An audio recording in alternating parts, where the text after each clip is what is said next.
ஆண்டவராகிய இயேசு கிறிஸ்துவின் நாமத்தில் உங்களுக்கு வாழ்த்துக்கள். எல்லாரும் எப்படி இருக்கீங்க? சோமா இருக்கீங்களா? சந்தோஷமா இருக்கீங்களா? இந்த நாளிலும் ஆண்டவர் கொடுக்கிற ஆசீர்வாதமான வார்த்தை யோபு 28 அதிகாரம் 28 வசனம். ஜோப் 28:28.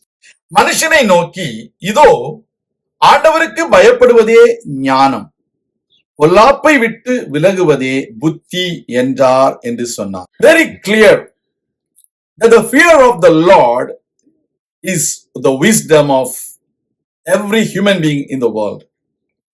When you have the fear of the Lord, you will receive wisdom from God.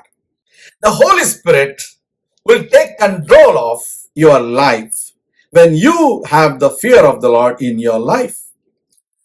So, any evil forces cannot come closer to you, because the Holy Spirit will protect you. You need to understand, we need to have the fear of the Lord in our life always. நம்முடைய வாழ்க்கையில நாம் கர்த்தருக்கு பயப்படும் பொழுது ஞானத்தை பெற்றுக்கொள்கிறோம். நமக்கு பரிசுத்த ஆவியானவருடைய பாதுகாப்பு இருக்கிறது. பரிசுத்த ஆவியானவர் நம்மை சரியான பாதையிலே நம்மை நடத்துகிறார். நீங்களும் நானும் தேவனால் நடத்தப்படுகிறோம்.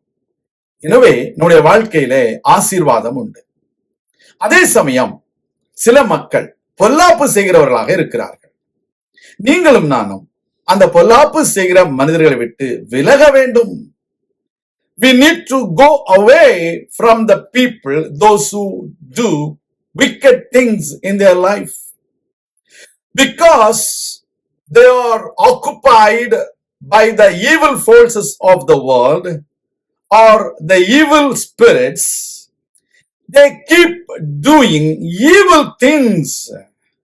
We should not have any part with them. We need to run away from wicked things and the wicked people. That is the understanding, that is the knowledge. When you go away from wicked things, you will receive knowledge from God. When you fear the Lord, you will receive wisdom. When you go away from wicked things and the wicked people, you will receive knowledge or understanding. இந்த உலகத்துல நமக்கு புத்தி வேணும்னா நல்ல மனிதர்களோடு சேரணும். நல்ல மனிதர்களை பார்த்து நல்ல காரியங்களை செய்ய வேண்டும். பொல்லாப்பு செய்கிற மனிதர்களை விட்டு விலக வேண்டும். ஆண்டவர் அதைத்தான் சொல்லுகிறார். பொல்லாப்பை விட்டு விலகு, பொல்லாப்பு செய்கிற மனிதர்களை விட்டு விலகு. இதுதான் ஆண்டவர் சொல்கிற ஆசீர்வாதமான புத்தி. இன்றைக்கு அநேக மக்களுக்கு புத்தி இல்லை. காரணம் என்ன? தவறான மனிதர்களை தங்களுக்கு முன் உதாரணமாக வைத்து அதை வாழ்ந்து கொண்டிருக்கிறார்கள். Many people do not have knowledge.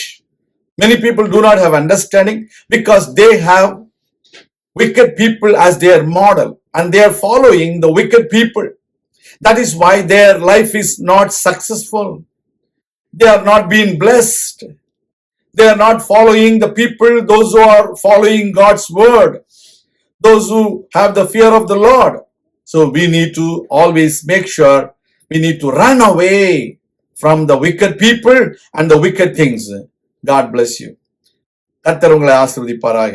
நான் உங்களுக்காக ஜெபிக்கிறேன். எங்கள் அன்பின் ஆண்டவரே, நாங்கள் பொல்லாப்பை விட்டு விலக எங்களுக்கு கொடுத்த ஆலோசனைக்காக உமக்கு நன்றி செலுத்துகிறோம்.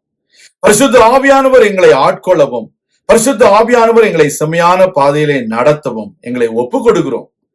நீரே எங்களை சரியான பாதையில் நடத்தும். நாங்கள் பரிசுத்த ஆவியானுடைய வழிநடத்துதலின்படி பொல்லாப்பை விட்டு விலகி நாங்கள் நன்மை செய்ய எங்களுக்கு கிருபை தாரும். இயேசு கிறிஸ்துவின் நாமத்தில் ஜெபிக்கிறோம் எங்கள் நல்ல பிதாவே, ஆமேன். கர்த்தர் தாமே உங்களை ஆசீர்வதிப்பாராக. ஆமேன்.